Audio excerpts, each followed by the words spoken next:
Oh, that's loud now. Who's had a great weekend? Oh, two of you! Oh, three of you! Awesome! So, welcome to Hanmer Springs. Yes, nice. Yeah, hasn't Hanmer Springs put it on for us with the weather? Amazing, right? Awesome. Thank you so much for coming, guys. Love it. So what's going to happen tonight is you've all just had your soup, obviously, and then we're going to have our guest speaker, and then mains will come out. And then we'll have our dessert, and then we'll do the awards. Good with that? Awesome. Sweet. Do you have a choice? No. I've got the microphone and it's working now. Okay, so let's get straight into it. I'm going to introduce someone that is synonymous with Ducati. His experience dates back to the late 60s. He's kept untold bevel and belt drive Ducati on the road with his race and road parts and engine building, and he has built motorcycles with extensive knowledge and skill both nationally in Australia and internationally. So pretty amazing. I want to introduce you to Brook from Australia, V2 Motorcycles, and he is going to be interviewed by Molly Meldrum, long-time standing DocNZ member and connoisseur of V2 racing. Take it away.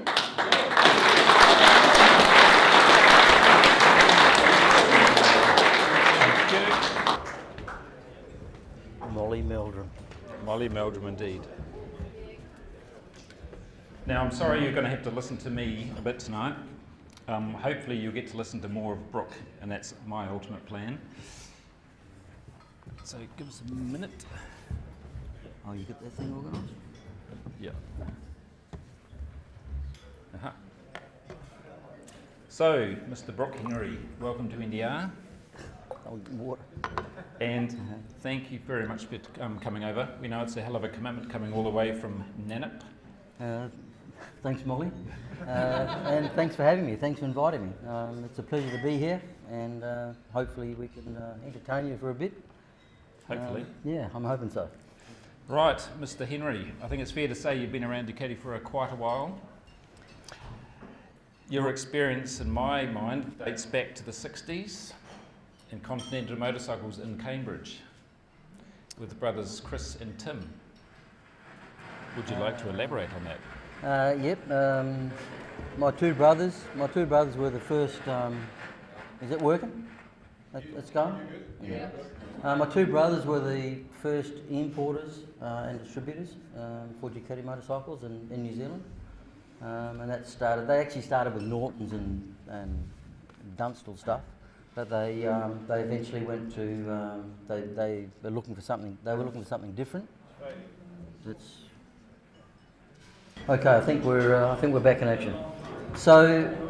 Yeah, my two brothers were bringing in Dunstall stuff, and they were looking for a motorcycle to import and sell, and they looked and saw the singles, and there was some talk about a V-twin coming.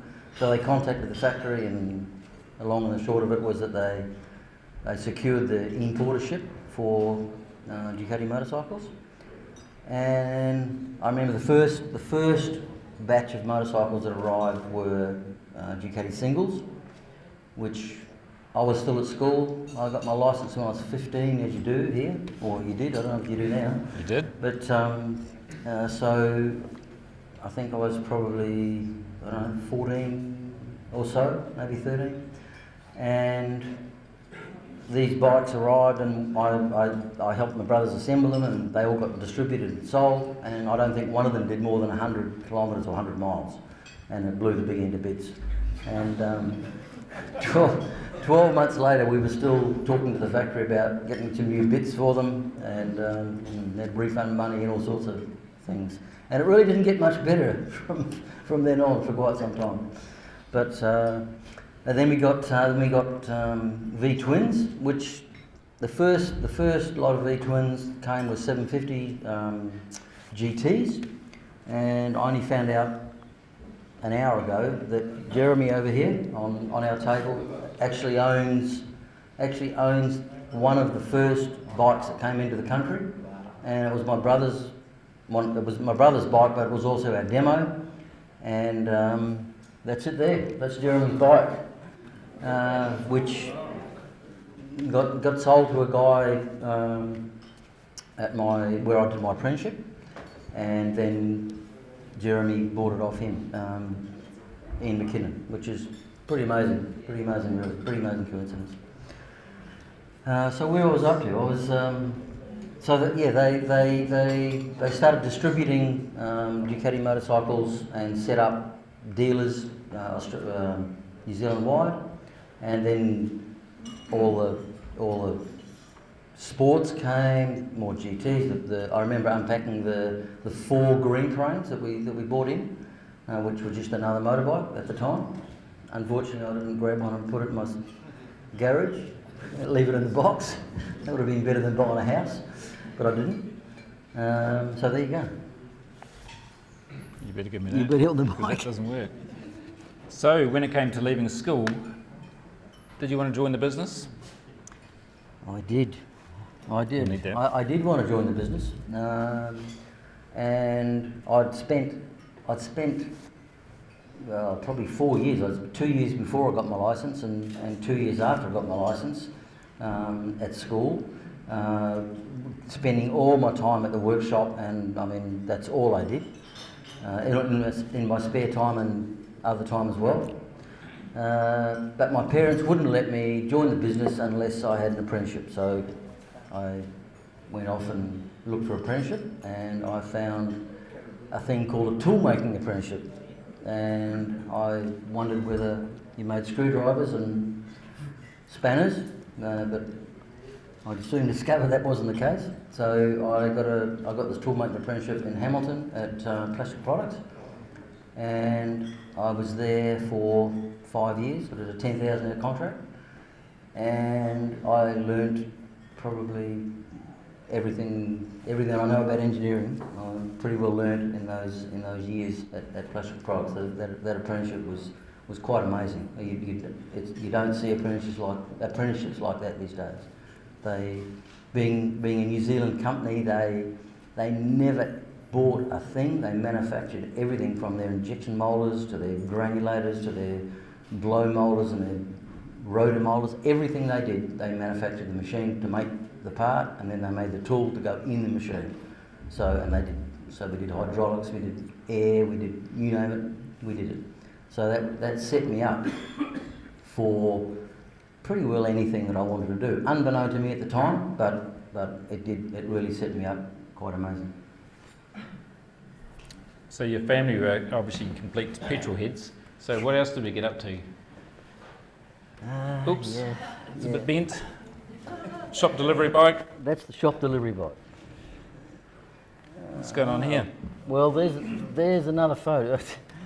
There's another photo of Jeremy's bike. That's Jeremy's bike there, and right down here. It sat in the shed for quite some time. That was the workshop. That was our workshop, and my brothers got into making aeroplanes. You can see they've got a propeller on the floor where we made a propeller for a particular plane that we built. That was a bet that I would check. That's my brother Chris testing the thrust on this plane with a Honda 100 engine in it. We bet someone a carton of beer at a Christmas party that someone said you can't make an aeroplane, that's ridiculous. And we said yes you can. And why not? Why not? So there you go.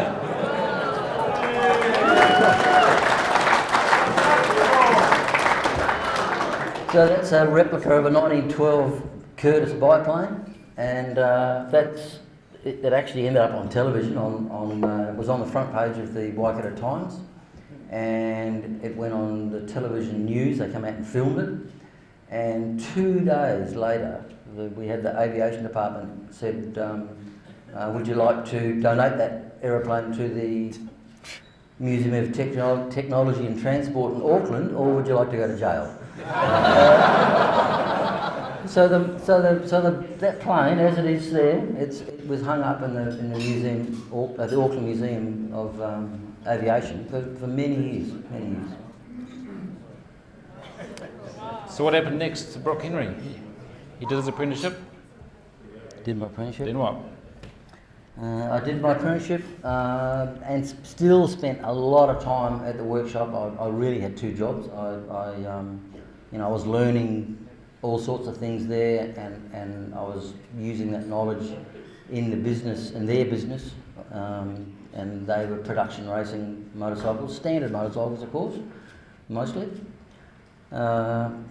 And when I finished my apprenticeship, I don't know, it was just one of those things. I think everyone at our place decided they went to Australia. So I went to Australia, and I finished my apprenticeship on a Thursday and started a new job in Australia, in Western Australia, on the Monday.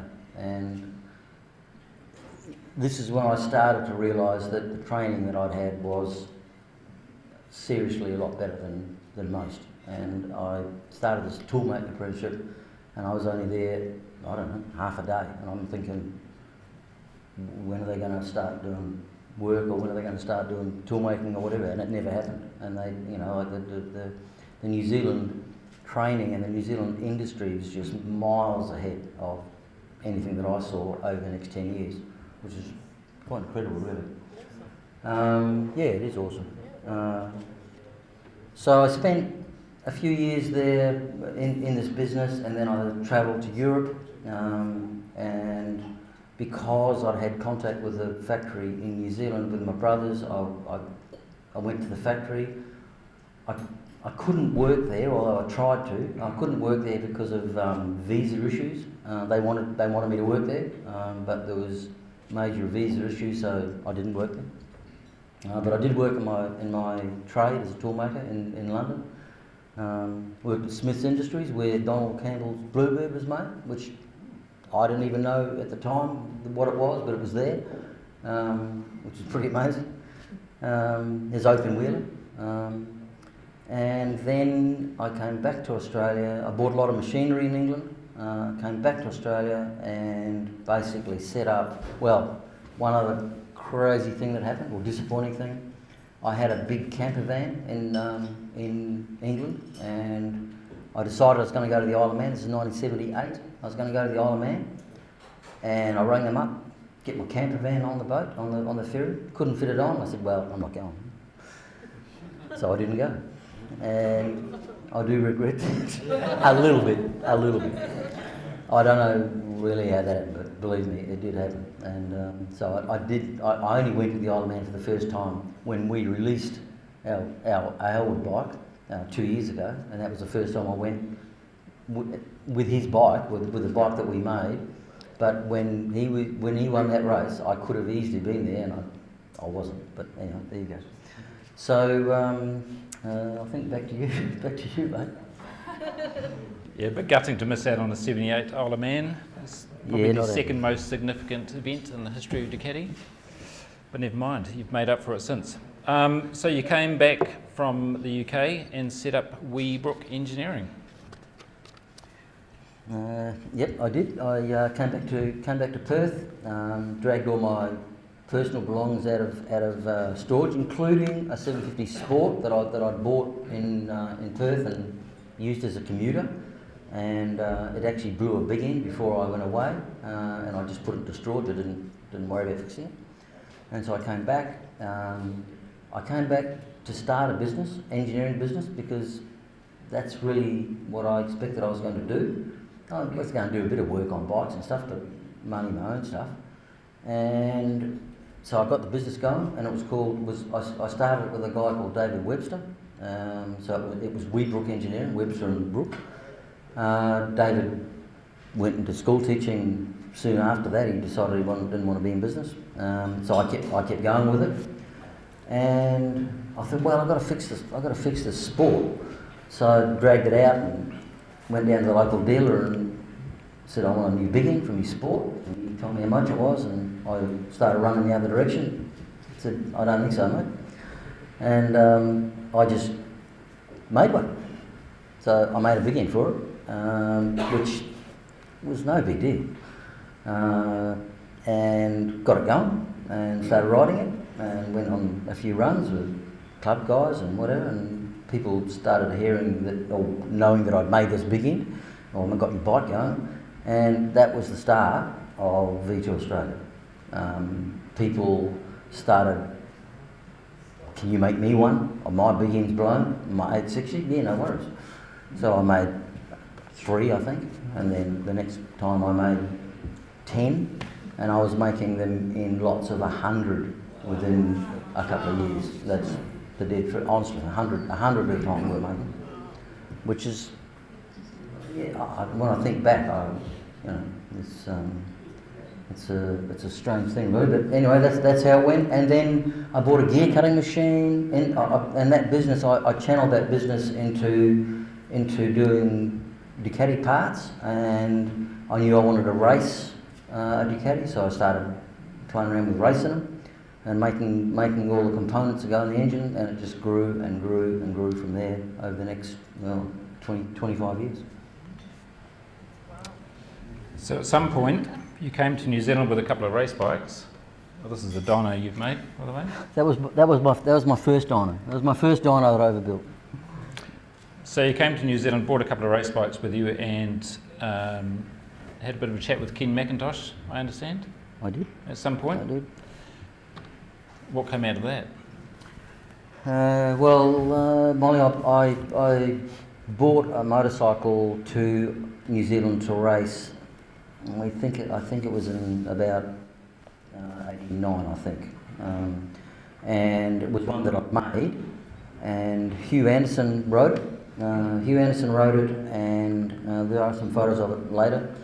Hugh Anderson rode it, and also a guy that I brought with me from Australia, Owen Coles, who rode our Alchemy very successfully at Daytona. He rode it in New Zealand, and it wasn't really what I wanted. And I had another guy involved in the business who was really good friends with Ken McIntosh, and so we decided to go and see Ken McIntosh and say, look, we've got this bike and it's nearly what we want, but it's not exactly what we want. What do you reckon? What can we do? And between him, us, and a guy called Rob Henry, no relationship to me, but his name was Rob Henry, and he was an engineer at the ATI, the Auckland engineering place at the university, and they designed what I have now as the Alchemy, and Ken built the first 2 Alchemies of that construction in Auckland, and we built another 98 of them in Western Australia and sold them as race bikes, road kits, and we raced the thing all over the world, and it was a very, very successful motorcycle. Do you want to talk through any of those pictures? Yeah, I can talk to that. Yeah. That's actually, if you look at that picture and look at the welds on the frame, they're actually brazed, and there's only 2 Alchemies that are brazed, and that's the 2 that Ken McIntosh made, because he brazes everything. So that is the very first one that came from Ken, and we made it into a race bike, of course.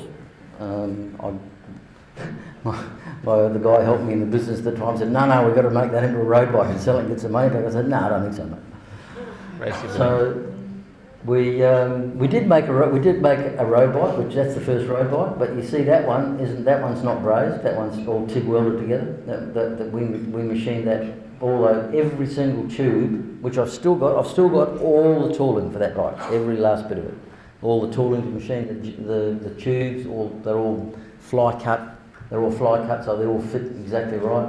When that frame goes in the jig, there's no gaps, nothing. It fits in the jig and it gets welded up in a particular sequence. And people have asked me, will you make them again? I don't know. I could do, but I don't know that I've got enough time to do all the other things that I want to do and make any more of those. But we'll see.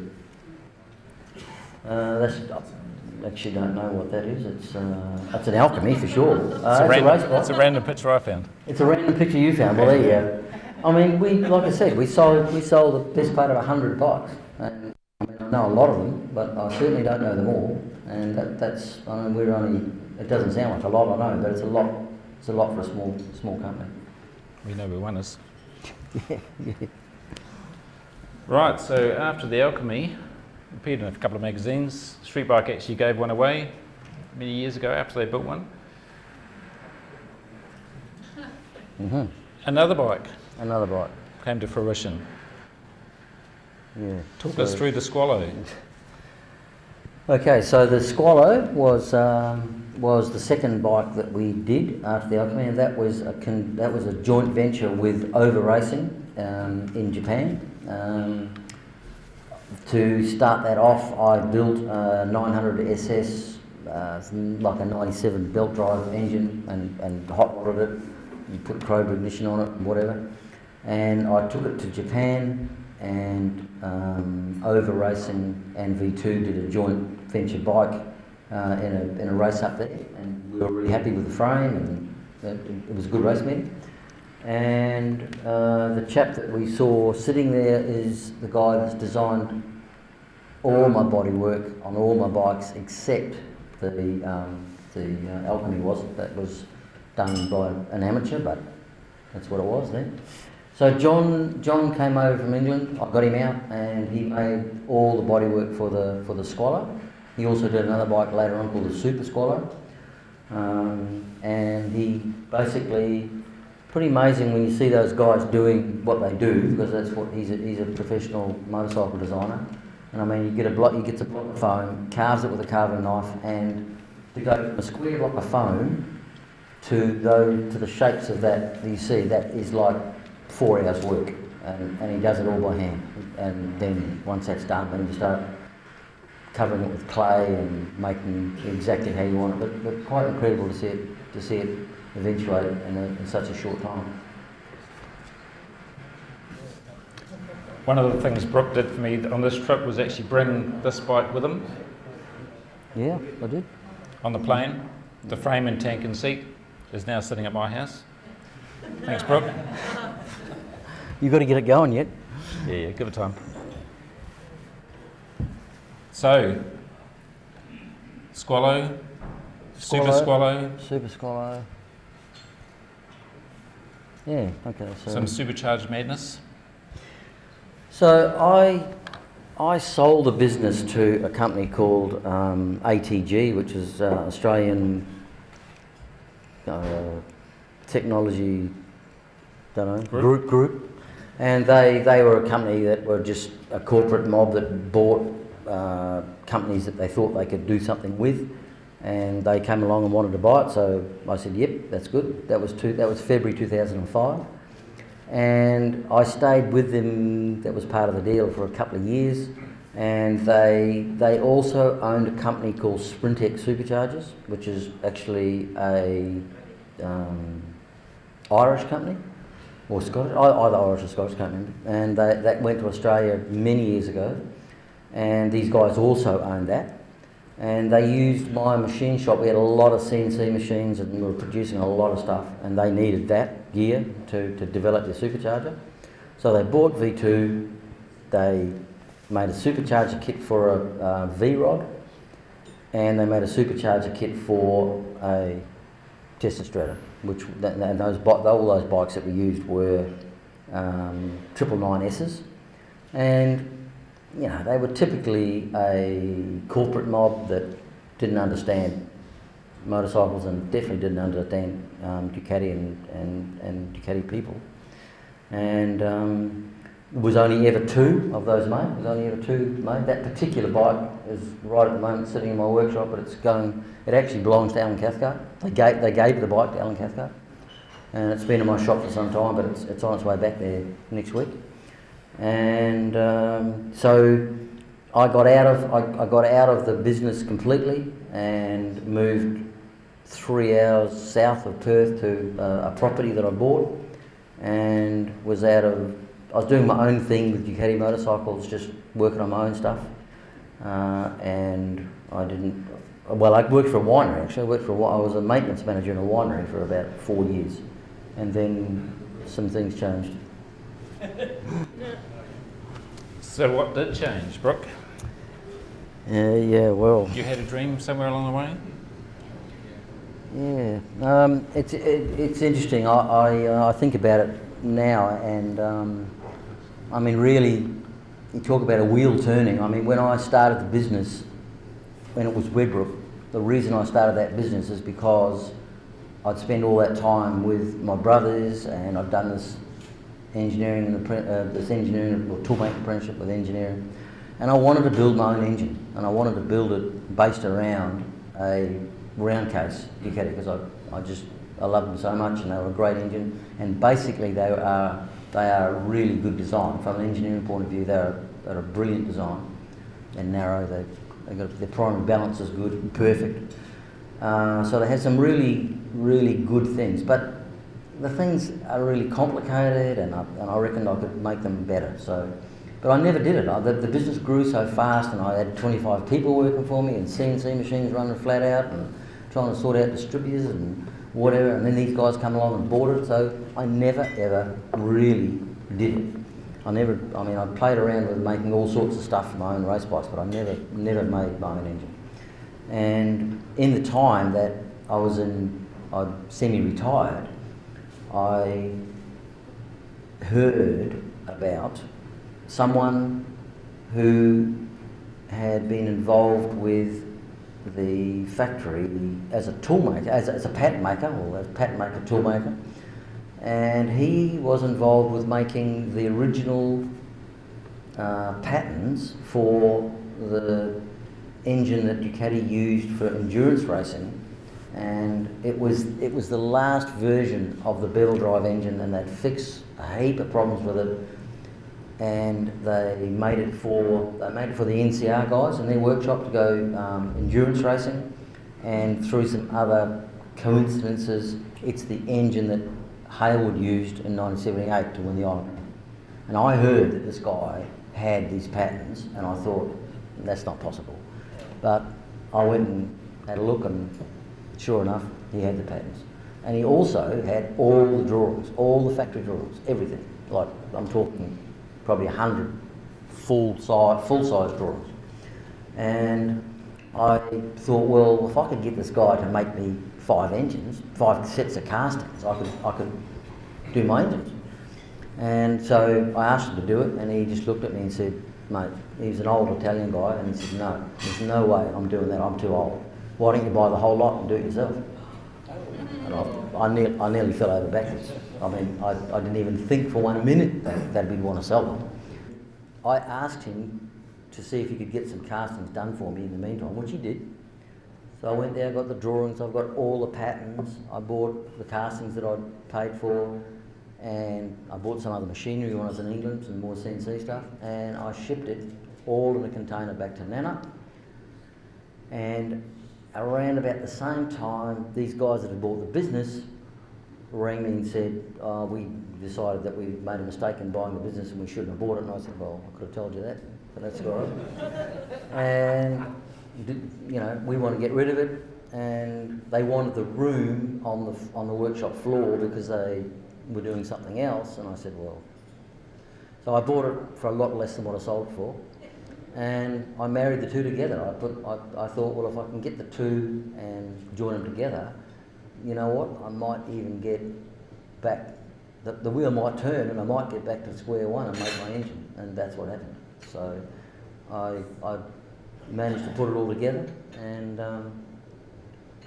started making these engines, which we've done, and we have made a couple of bikes with them in, but there's that has escalated again, and I'm just starting to wonder how long I've got to go before I get everything done. But there you go. They are the castings.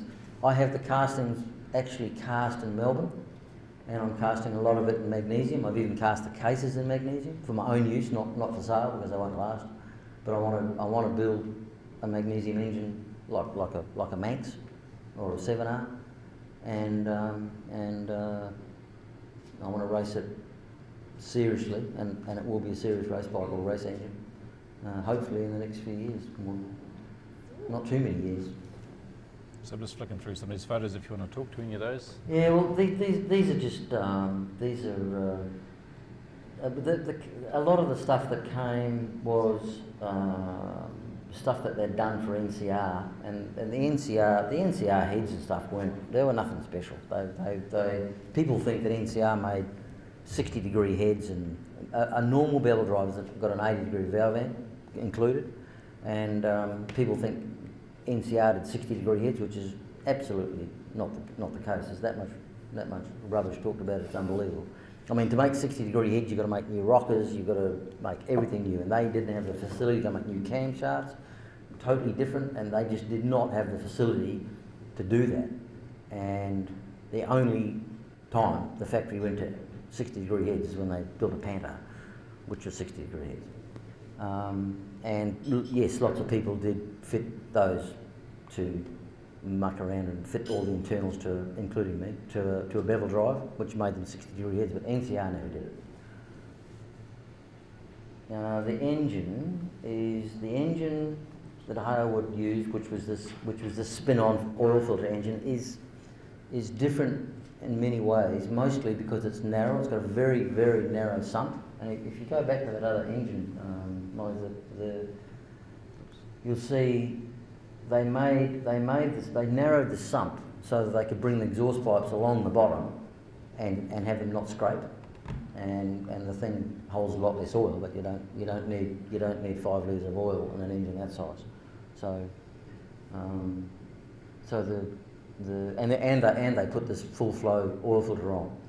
The engine is a cross between a Millet, a round case, a square case. It really, they picked the eyes out of all the good points of all those engines and built it.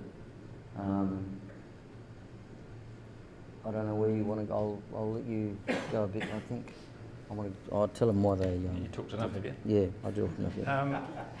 Right, so you built the Retorno engine, Yep. and you probably needed somewhere to put it. I did. So Imola Evo Imola came to pass. Yeah. Okay, so this was a bike we called the Imola Evo, which is a copy of a green frame, and we built it purely and simply to showcase the engine that we were going to market and sell, and we took it to Barber in America. I don't know how many years ago, it must be 5 or more. And while it was in America, Jay Leno heard about it and he wanted to do a thing on it, which was really good for us. And people since have wanted to buy these bikes, and we've sold this bike as a complete bike. While that bike was in America,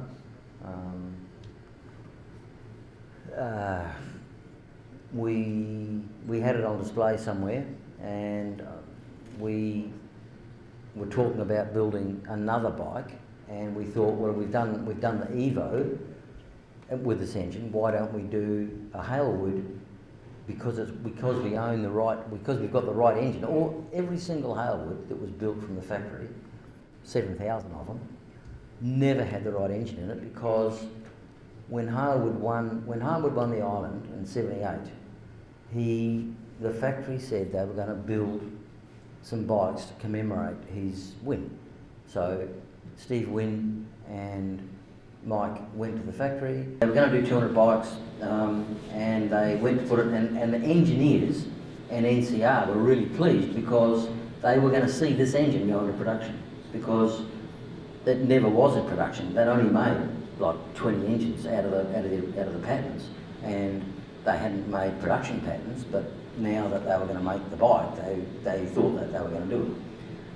Unfortunately, the guy, the bean counters at the factory said, no.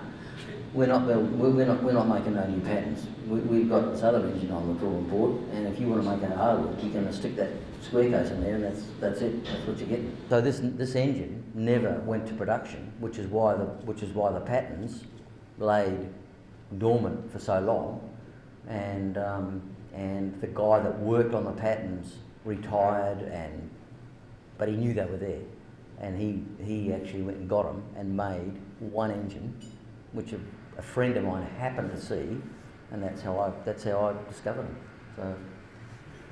So yeah, there you go. So this is just a dump off YouTube of an interview with Jay Leno. It's probably worth dialing up and having a look at. It's a little bit cringeworthy, if I can say, because Jay Leno's understanding of desmodromics leaves a lot to be desired. But he's very passionate, so we'll give him that. So next on the agenda was The your initial Hayward bike. my Hayward bike. So, getting back to what I was saying before, we thought after this Evo that we'd do like an Evo Hayward. We had the right engine. No one has ever built a Hayward with the right engine in it. We got it. Let's do it, and we'll make it upside down forks and blah blah blah. And I wasn't sure about it because it was a lot of work, and I knew how much work the Evo was, and I don't know, you guys may have heard of Miguel Galuzzi, who was the designer of the Monster. He's designed the Monster, and a friend of mine knows him very well, and he lives in California. And we were out with Miguel one night, and I told him about the moles that I had and the bike that I built and everything else, and he said, you know, Brook, I wouldn't be building a new version of the Hayward. You own the original engine. Never has there been one built. Why don't you build 12 or a low volume number of the exact bike when it was, as it was raced, because that bike's been chopped and cut and isn't the same anymore. And he said that would be the best thing you could do. It's coming up to the 40th anniversary. You could release it at the Old Man, and you'd only build 12 bikes. They'd be race bikes and much easier to do. So that's what we did. So we are in the midst of building 12 exact replicas of Hayward's bike, of which some are sold. They are expensive, but they're all handmade, and they are exact replicas of Hayward. And the research it took me over 18 months to research exactly what the bike was. We call it the checkered flag bike because it is identical to the bike that crossed the checkered flag. And I mean, the bike that is the original bike, which is in America, I mean, it's been through several owners, it's lived in different countries, it's been crashed and burnt and rolled and rebuilt, and so it really is not like it was when it crossed the checkered flag, got the checkered flag in 78. So that was our aim, was to make a true original looking bike. And because the engine was coming out of the same patterns, it wasn't really a replica. I mean, the frame was, but we made the bodywork, we had to make everything. So that's what we've done, and I've become, you know, the bike, the project was licensed by the Hayward Foundation. I spent a lot of time with Pauline and David Hayward organising all that, and they came to the island when we released it, and I got to know Pauline quite well, and yeah, so if you want to order one, you can come and see me after that. Deposits taken. They're £100,000, which is about 240,000 New Zealand. Yeah. Any orders? No orders. Taking deposits. Go through the race bikes with the other thing, race bikes. Race bikes. Different race bikes. So we'll just quickly go through some of Brook's race bikes. So this is the early days of Brook. Yeah. Okay. So that's actually the first race bike that I built. You will see the. I chopped the side of the engine off because I didn't want the bevels because they weighed too much. So I chopped that off and converted it to belts. But the belts drive straight off the crankshaft, not through a shaft like Ducati do, which is, I believe, how it should be done. That was the bike that Hugh. I think that's the bike Hugh Anderson rode. That's the belt drive bevel engine. That's Hugh Anderson's bike. That was putting it together. That was putting it together for Hugh Anderson to ride in Australia. See, it's got Hamilton Motorcycle Centre on it. That's actually Owen on it, but we were sponsored by Hamilton Motorcycle Centre.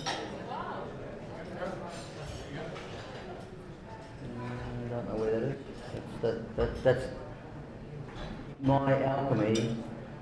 Always ran that belt drive engine. Always. I've still got it. I've still got that bike. That's it. That was a very, very successful race bike. It won so many races. Like worldwide. Huge event.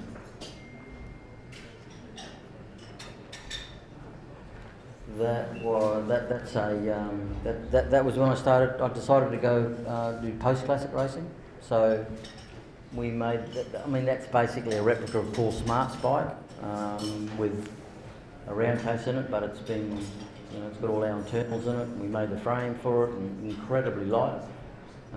Again, in actual fact, there's another photo of it later on, painted blue, and that's the bike that we won the Formula 750 in Daytona with in '75. And we've still got that bike as well. That's my son on the same bike, only recently. That was we won Bathurst with it. Well, Alan won Bathurst with it. When it was painted white. I'm not sure what year that was, but there it is. There, you can see that's Daytona in the background. That's straight after the race. That's the only Ducati to ever win that race, still today. That's when it came in after it won the race. That's Cathcart on. That's me on the side. Pretty amazing day that was. This is Alan Cathcart's green frame, and we took it to the 40th anniversary of Paul Smart's win at Imola, and he rode that at Imola, and I went because I'd looked after it for so many years. I went there to look after it for him. Same bike, and Paul and me at Phillip Island a couple of years ago. That's back in Imola with Paul. Bimota, we did a joint venture with Bimota, and I supplied the engine, they supplied the frame. We ran that at Daytona. We actually won the World Bears with that bike. It's a DB2, is that? Yep. Yeah, DB2. That's Daytona. Daytona with the DB2. And Alan Cathcart had a Super Mono, which we tuned and did a lot of work to, and we raced that in the Sound Singles worldwide, and the World Bears race at Daytona. These are just some restorations that I've done in Nana. Like I do restorations for a living, I guess. That bike was a GT. That started life as a GT. I made that that was an old GT that I made into a green frame replica for a guy. The GT that I just restored. Dharma. That's my son in my workshop in Nana. My son owns the Australian Superbike team currently. He's partners with Troy Bayliss, and they run the Australian ASBK team, the factory team, which they won the title last year in Australia. And that was him working on Jonesy's bike, who won it last year. So that bike would be 2 years old. He was prepping it for the Australian Superbike race in Western Australia. On the way, man. That's his truck. Yeah, no, he's going all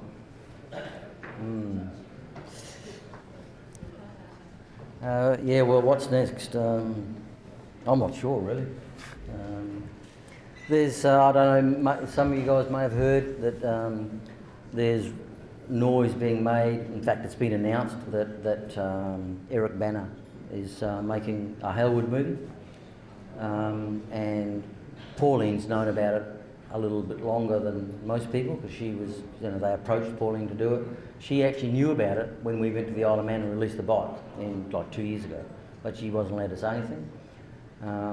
But she told me roughly 12 months ago, and so we have been sort of watching what's going on, and they only released it, made it public about 2 weeks ago, that they are doing it.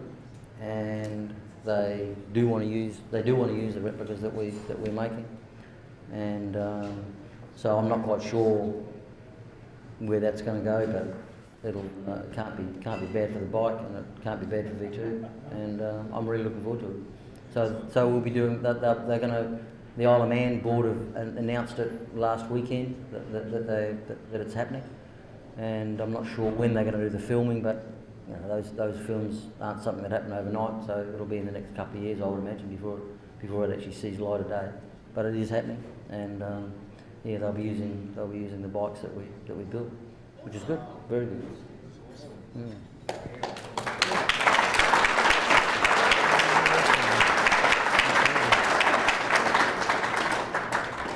So there's always something on the drawing board, Brook, isn't there? Eh? Let's face Oh it. yeah. So there must be something. There is other bikes. In the wind. Yeah. Well, because one of the first bikes that I actually owned personally was a sport. I really like sports, and I reckon that at some stage, even if it's only ever one, I need to build a sport with the Rotorno engine in it. And so I talked to John Keogh, the guy that does my bikes, and said that's what I want to do. And he sent me a drawing only a week ago, and I'm not sure whether that's what it'll look like, but it's going to go close to that. And I'm not sure how many I'm going to build. I'm not sure when, but I think there will be at least one. So, is there any questions for Brook? Oh. I've got one. You would. Yeah, Chris wants a sport over there. Have you ever thought of building a supermono engine, as so many other people are? I'm asking for a friend. Well, no, I haven't. The Supermine engine is a really neat engine, but what I've discovered is that if I keep going off on tangents at my age, I will never get anything finished. And I reckon I've got a few tangents that I need to pull in. So I probably won't build a Supermono engine because I just don't have time. I just don't have time, Molly. Is that true? So that's a maybe. That's a probably. So, any questions for Brook before our dinner comes out? Don't be shy. Yeah, be sure. Mara, you always ask a question.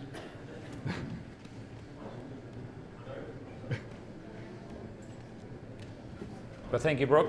Thanks for coming all this way. Thanks for sharing your thoughts, your history. It's been awesome. Thank you very much. Thank you. No, thank you. Thank you.